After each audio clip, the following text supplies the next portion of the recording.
రాష్ట్రంలో శాంతి భద్రతలకు విఘాతం కలిగిస్తూ జగన్మోహన్ రెడ్డి చేస్తున్న పర్యటనలు మనం చూస్తూ ఉన్నాం. అరాచక ఆటక విధానాలకి నాంది పలికి హత్యా రాజకీయాలను ప్రోత్సహించి ఏ విధంగా అధికారంలోకి వచ్చాడో మనం చూసాం. గోబెల్స్ ప్రచారం, తప్పుడు ప్రచారం ద్వారా అధికారంలోకి వచ్చి అరాచకం సృష్టించి ప్రజాస్వామ్య హక్కులు హరించి రాజ్యాంగేతర శక్తిగా మారి ఏ విధంగా రాష్ట్రాన్ని భ్రష్టు పట్టించాడో మనం చూసాం.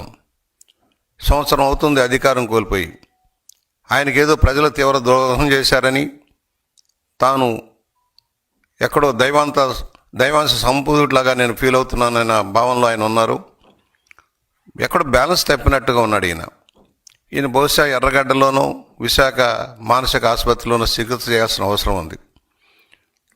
కట్టుదప్పిపోతా ఉన్నాడు. అసెంబ్లీకి రాడు, సమస్యల మీద మాట్లాడడు, ప్రజా సమస్యల్లోకి వెళ్ళడు. కేవలం కుట్ర రాజకీయాలకు తెరలేపి తన పర్యటన కొనసాగిస్తూ ఉన్నాడు. రౌడీ మోకల్ని వెనక వేసుకొని, గంజాయి మోకల్ని వెనక వేసుకొని రౌడీల్ని పరామర్శించడం కోసం వెళ్ళటం మనం చూస్తూ ఉన్నాం. నిన్న సత్తెనపల్లి నియోజకవర్గంలో పర్యటన కూడా మనం చూసాం. కేవలం 100 మందికి పర్మిషన్ ఉంటే ఏ విధంగా వేల మందిని పోగేసి భయంకరంగా ప్రవర్తించాడో మనం చూసాం. అక్కడ ఏ విధమైన స్లోగన్లు ఇప్పించాడో మనం చూసాం.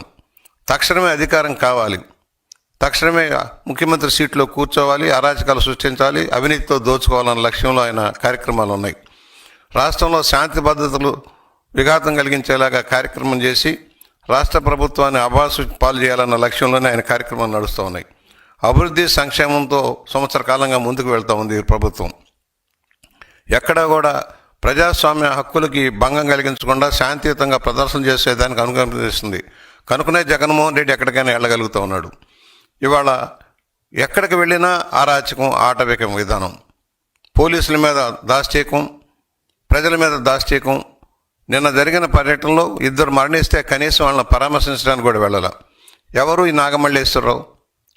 నువ్వు గెలుస్తావని బెట్టింగ్ కాసి ఆయన అప్పులు తీర్చలేక, బెట్టింగ్ డబ్బులు ఇవ్వలేక ఆత్మహత్య చేసుకుంటే దానికి సంవత్సరం తర్వాత పరామర్శకు వెళ్తావా? సంవత్సరం కిందట వెళ్ళలేకపోయావా? తెలుగుదేశం ప్రభుత్వం రాకముందు జరిగిన సంఘటన తీసుకొచ్చి తెలుగుదేశం వల్ల చచ్చిపోయాడని చెప్పే దౌర్భాగ్య స్థితిలో నువ్వు ఉన్నావంటే, ఎక్కడైనా రైతులు కానీ ఎవరైనా పొరపాటున ఆత్మహత్య చేసుకుంటే దాన్ని అంతా కూడా ప్రభుత్వానికి పంపుతూ ఉన్నావు. అది ప్రభుత్వం చేసే హత్యలుగా చిత్రీకరిస్తూ ఉన్నావు. నీ సొంత బాబాయిని హత్య చేయించి ఆ నేరాన్ని మాఫీ చేసుకోవడం కోసం నువ్వు పడుతున్న తిప్పలన్నీ మనం చూస్తూ ఉన్నాం. పరిటాల రవి హత్య దగ్గర నుంచి అనేక హత్యల్లో సంబంధం ఉన్న నీకు ప్రజాస్వామ్యాన్ని గురించి మాట్లాడే హక్కు లేదు. నిన్నేమంటావు నువ్వు? గంగమ్మ జాతరలో పొట్టేళ్ళు తరలినట్టు నరుకుతాం అని చెబితే అది తప్పే ఉందని అంటున్నావు. ప్రజాస్వామ్యానికి విఘాతం కలిగిస్తూ అక్రమ విధానాలు తప్పుడు ప్రోత్సాహం చేస్తూ నక్సలైట్లుగా మారమని చెబుతున్నా నీకు ప్రజాస్వామ్యవాదులకి భంగం కలిగించే విధానంలో నువ్వు వెళ్తున్నావు. నీకు తగిన గుణపాఠం చెప్పాల్సిన పరిస్థితి ఆసన్నమైందని మనం చేస్తూ ఉన్నాం. ఆ దోపిడీ డబ్బుతో విచ్చలవిడిగా ఖర్చు పెట్టి న్యాయ వ్యవస్థను కూడా దెబ్బతీసేలాగా కార్యక్రమాలు చేసిన విధానాన్ని మేము మర్చిపోలేదు. ఇవాళ నువ్వు ఎక్కడికి వెళ్ళినా ఏదో ఒక అలజడి సృష్టించడం. నువ్వు అనంతపూర్ వెళ్ళినా, రాప్తాడు వెళ్ళినా, తెనాలి వెళ్ళినా ప్రతి చోట నువ్వు చేసే అరాచకం. పొగాకు రైతుల పరామర్శతో వెళ్ళావు. నేను అడుగుతాను, నువ్వేం చేసావు రైతులకి? 5 సంవత్సరాల్లో రైతు సంక్షేమం పట్టించుకున్నావా? నీటిపారుదల రంగాన్ని అభివృద్ధి చేసావా? 10 లక్షల కోట్లు అప్పు తెచ్చిన నువ్వు దోచుకున్నావే కానీ ఏం చేసావని రైతులను ఎక్కడ ఆదుకున్నావు? పంటలకు గిట్టుబాటు ధర ఇప్పించావా? కొన్న ధాన్యానికి డబ్బులు ఇప్పించావా? ఏమీ లేదు కదా. సంక్షేమం ముసుగులో దోపిడీ చేసావు. కనీసం దళితులకి, బలహీన వర్గాలకి, మైనార్టీలు అనేక వర్గాలకి ఇస్తున్న సెల్ఫ్ ఫైనాన్స్ స్కీములన్నా ఇంప్లిమెంట్ చేసావా? నువ్వు అన్ని రంగాలని భ్రష్టు పట్టించావు. ఇవాళ అర్జెంటుగా అధికారంలోకి రావటం కోసం నీ రౌడీ మోకల్ని అంటేసుకొని కార్యక్రమాలు చేస్తున్నావు. నీ ఆటలు సాగనీయం. ఇక ఇదే విధానం కొనసాగితే రాబోయే రోజుల్లో నిన్ను ఎక్కడ కట్టడి చేయాలో, ఎలా చేయాలో మాకు తెలుసు. తలలు నరుకుతాము, మా ఇష్టారాజ్యం వ్యవహారం చేస్తామంటే సాగేది కాదు. నీ ఆటలు సాగని జగన్మోహన్ రెడ్డి. అయ్యింది ఏదో అయ్యింది. సహనం ఉంది మాకు కూడా. చాలా ఓపికగా ఉన్నాం. మా ఓపిక నరిసిస్తే, మా కార్యకర్తలు తిరగబడితే నీ పరిస్థితి ఏంటో అర్థం చేసుకో. రోడ్డు మీద తిరగలేని పరిస్థితి తెచ్చుకోవద్దు. మేము ప్రశాంతంగా రాష్ట్రంలో ప్రజాస్వామ్యయుతంగా పరిపాలన సాగిస్తూ ఉన్నాం. ప్రజలకు మేలు చేసే కార్యక్రమాలతో ముందుకు సాగుతున్నావు. నువ్వు చేసిన తప్పులను సరి చేసుకుంటూ ముందుకు సాగుతూ ఉన్నావు. ఇవాళ ఒకటే, మీరు ఏ విధంగా అరాచకాన్ని ప్రోత్సహిస్తున్నారో నీ ప్రకటనలు సమర్థిస్తున్నావు. నిన్న ప్రెస్లో కూర్చొని 2 గంటల 40 నిమిషాలు సమర్థించుకుంటా ఉన్నావు. తప్పేమిటి అంటున్నావు. సూటిగా ప్రశ్నిస్తా ఉన్నా జగన్మోహన్ రెడ్డి, ఖబర్దార్, జాగ్రత్త. అధికారంలో ఉన్నప్పుడు అరాచకం సృష్టించావు. అధికారంలో అడ్డుపెట్టుకొని ప్రజాస్వామ్యాన్ని కూనీ చేసి ప్రజాస్వామ్యాన్ని హరించి నీ ఇష్టార్థంగా పరిపాలన చేసి, అందుకనే నీకు తగిన గుణపాఠం చెప్పి ప్రజలు ఇంటికి పంపించారు. మరలా తిరిగి అధికారంలోకి వచ్చేస్తున్నాను, మీ పని పడతానంటే ఎవరయ్యా నీకు ఓట్లు వేసేది? ఎందుకు వేస్తారు? ఎవరికి మేలు చేసావని? కులాల పేరుతో మతాల పేరుతో విభజించి పాలించే విధానంలో నువ్వు వెళ్తూ ఉన్నావు. కులాలను రెచ్చగొడుతున్నావు, మతాలను రెచ్చగొడుతున్నావు. నీ అరాచక విధానానికి ఒక ఆయుధాలాగా వాడుకోవడానికి ప్రయత్నం చేస్తున్నావు. ఏం చేసావని నీకు ఓట్లు వేయాలి? ఎందుకు వేయాలి? కనీసం ఏ సమస్య మీద స్పందించావు? గోబెల్స్ ప్రచారం చేయడం తప్పుడు. అదే సోనాధ్యాయం లాగా నీ పరిపాలన అంతా కూడా బంగారంలాగా జరిగిపోయింది. అంత అద్భుతాలు జరిగిపోయినాయి. ఏం చేసావు? ఒక్కడికి ఉద్యోగం ఇచ్చావా? ఒక ఉపాధి కల్పించావా? ఏమైనా చెప్పు. నీవు ఛాలెంజ్ చేస్తున్నారా? ఉమ్మడి వేదిక మీద మాట్లాడదాం. నువ్వు రా, నేను వస్తా. నువ్వు 5 ఏళ్లలో నువ్వు చేసినదో చెప్పు. నీకు దన్నుంటే చెప్పు, నేను వస్తాం. నువ్వేం చేయలేదో మేము చెబుతాం. కనీసం చెప్పుకోవడానికి ఏం మిగిల్చుకున్నావు నువ్వు? 151 మంది అధికారం ఇస్తే అరాచక పాలన సాగించావు.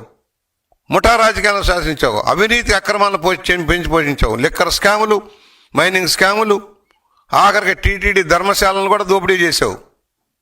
నీకు మాట్లాడే హక్కు లేదు. ప్రజాస్వామ్యం గురించి మాట్లాడే హక్కు లేదు. పోలీసు యంత్రాంగాన్ని దుర్వినియోగం చేసి ఏ విధంగా చేసావో మనం చూసాం. నాయకులను ఏ విధంగా జైళ్లలోకి పెట్టడానికి ప్రయత్నం చేసావో మనం చూసాం. తప్పుడు కేసులు పెట్టడానికి ఎలా ప్రయత్నం చేసామో చూసాం. ప్రజాస్వామ్యాన్ని అంచివేసావు, హక్కులను అంచివేసావు. ఉద్యోగులను కానీ అందరికీ మోసం దగా చేసావు.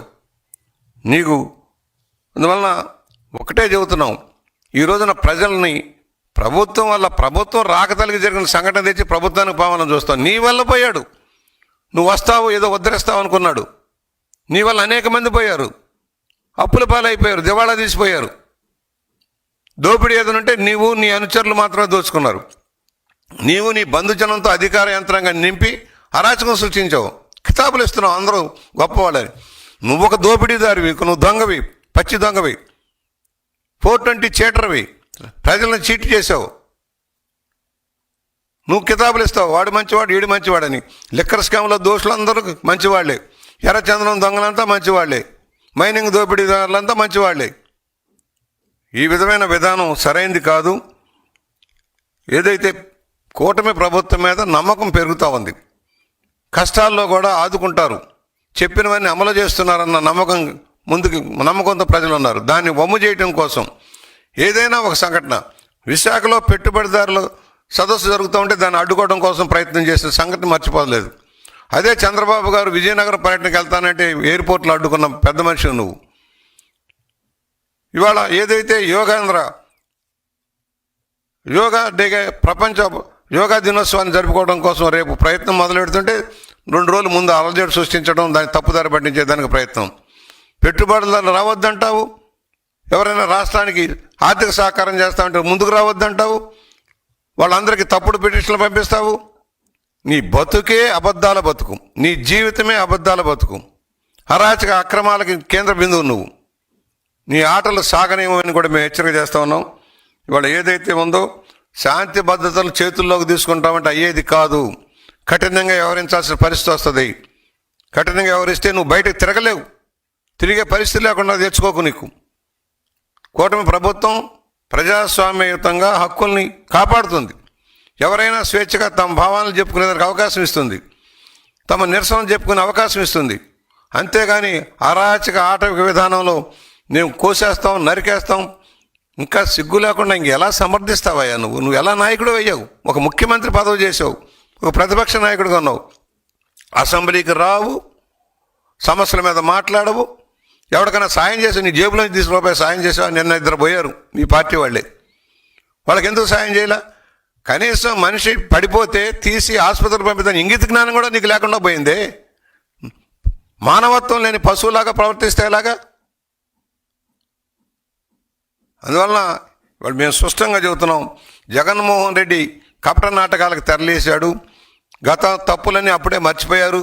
ప్రజలు నాకు మద్దతు ఇవ్వండి, సీట్లో కూర్చుంటాను, నా అరాచకం సృష్టిస్తాను, నియంతలాగా వ్యవహరిస్తానంటే ప్రజాస్వామ్యంలో ఎంతోమంది నియంత్రణలు చూసాం, కాలగర్భంలో కలిసాం. ఎంతోమంది హిట్లర్ లాంటి నియంతలు కానీ, ఉగండా అమీన్ లాంటి వాళ్ళు కానీ, ముస్సోలిని లాంటి అంతా కాలగర్భంలో. నువ్వెంతయ్యా, నువ్వు నియంతలాగా పరిపాలించావు. ఫలితంగానే 11 సీట్లకు పరిమితం చేశారు. నీ ఆటలు సాగనీయమని కూడా హెచ్చరిక చేస్తూ ఇవాళ ప్రతిదీ ఇష్యూయే. హెలికాప్టర్ బద్దలు కొట్టాడు, హెలికాప్టర్ పోతే అయ్యో ఎవరో చేశారు, తప్పుడు చేశారని చెప్పడం, ఎవరి మీదకో తోసేయటం. నీ గ్యాంగులు, నీ ముఠాదారులు, నీ గంజాయి బ్యాట్లు, రౌడీ మోకలు చేసే అన్నీ కూడా ప్రభుత్వం మీద నెట్టడానికి ప్రయత్నం చేస్తావు. ప్రభుత్వం చేతలుడికి కూర్చోలేదు. ప్రజాస్వామ్యాన్ని కాపాడటం కోసం ఉంది, శాంతి భద్రతలు కాపాడటం కోసం ఉంది. దాన్ని అలుసుగా తీసుకుంటే అది నీ అమాయకత్వం. ఎక్కడో బ్యాలెన్స్ తప్పిపోయావు. తాడేపల్లి ప్యాలెస్లో టీవీలు పాల్గొట్టుకుంటూ కూర్చుంటా ఉన్నావు. ఏమీ చేయలేదు అనుకున్నావు. నువ్వు చేసిన అరాచకం వల్ల, అవినీతి వల్ల దోపిడీ అయిపోయింది, డబ్బు లేదు, ఏమీ చేయలేదు అనుకున్నావు. అయినా కూడా చెప్పినవన్నీ అమలు చేస్తున్నాం. ఇవాళ తల్లికి వందనం వేస్తే పాపం నీకు గంగవెర్లు ఎత్తున్నాయి. నువ్వు ఇచ్చింది 42,000 మందికి ఒక్కరికే ఇచ్చావు. మేము 67 లక్షల మందికి, 64 లక్షల మందికి, ఇద్దరున్నా, ముగ్గురున్నా, నలుగురున్నా డబ్బు ఇచ్చాం. నువ్వెందుకు ఇవ్వలేదు? పెన్షన్ 3,000 రూపాయలు చేస్తానన్నావు. 5 ఏళ్ళు పట్టిందా 3,000 చేయటానికి నీకు? ఇవాళ రైతు సంక్షోభంలో ఉన్నాడు, ఆదుకుంటా ఉన్నాం. ధాన్యం కొంటా ఉన్నాం, 24 గంటల్లో డబ్బులు ఇస్తా ఉన్నాం. నువ్వెందుకు ఇవ్వాల? నువ్వు చేసిన అప్పులు భారం పెనుభారమై కూర్చుంది. నీ అప్పులు, నువ్వు చేసిన అప్పులు తీర్చడానికి మాకు సమయం సరిపోయిన పరిస్థితి వస్తూ ఉంది. అయినా కూడా కేంద్రం సహకారంతో రాష్ట్రం ముందుకెళ్తా ఉంది. డబుల్ ఇంజిన్ సర్కార్ పనిచేస్తూ ఉంది. చెప్పినవన్నీ అమలు చేస్తూ ముందుకెళ్తూ ఉన్నావు. ఇవాళ నువ్వు భూములు కబ్జా చేసావు, వాటన్నిటిని మళ్ళా స్ట్రీమ్ లైన్ చేయాల్సిన పరిస్థితి వస్తూ ఉంది. లక్షల ఎకరాలు దోపిడీ చేసి నీ అనుమానాలు కట్టబెట్టావు. ఇవన్నీ కూడా విచారణలోకి వస్తున్నాయి. నీకు తప్పదు. ఇవాళ కాకపోతే రేపైనా మళ్ళీ ఏ చెంచలు కూడా జైలుకో, రాజమండ్రి సెంట్రల్ జైలుకి వెళ్ళే పరిస్థితి తప్పదు. తాత్కాలికంగా డిశ్చార్జ్ పిటిషన్లు వేసుకుంటూ కాలక్షేపం చేయొచ్చు, కానీ న్యాయం త్వరలోనే జరుగుతుందన్న నమ్మకంలో మేము ఉన్నాం. తండ్రిని అడ్డు పెట్టుకొని ఏ విధంగా వ్యవహరించావో, ఏ విధంగా దోచుకున్నావో, మరలా ఈ రోజున ఏ విధంగా వ్యవహరిస్తున్నావో ఒకసారి గుర్తు చేస్తూ, రాజారెడ్డి రాజ్యాంగం ఏమిటి? చంపేయటం, నరికించటం, అమాయకులంతా బలి చేయటం, మైనింగ్ దోపిడీ చేయటం రాజారెడ్డి రాజ్యాంగం. అదే నువ్వు కొనసాగిస్తున్నావు. కులాల పేరుతో, మతాల పేరుతో విభజించి పాల్చి నీ తండ్రి, నువ్వు అదే విధానం కొనసాగిస్తూ ఉన్నారు.